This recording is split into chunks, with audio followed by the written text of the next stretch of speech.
নিজেদের নিরাপত্তা বৃদ্ধি এবং বিদেশি রাষ্ট্রের দাদাগিরি বন্ধে এবার চীনকে সঙ্গে নিয়ে দেশের মাটিতেই অত্যাধুনিক সব ড্রোন তৈরি করতে যাচ্ছে বাংলাদেশ।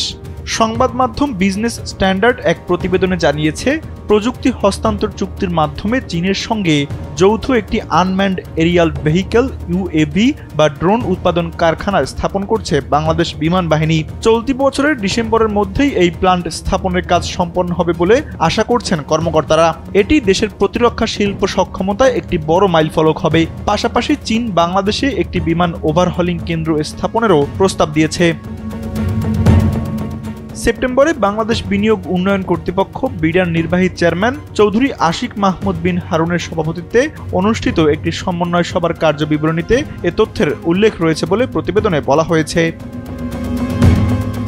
বিডার সভায় বিশেষায়িত ডিফেন্স ইকোনমিক জোন স্থাপন, সামরিক ও আধা সামরিক বাহিনীর ব্যবহার্য পণ্য অভ্যন্তরীণভাবে উৎপাদনের জন্য এ খাতে সরকারি, বেসরকারি ও বিদেশি বিনিয়োগের সুযোগ সৃষ্টির বিষয়ে আলোচনা হয়েছে।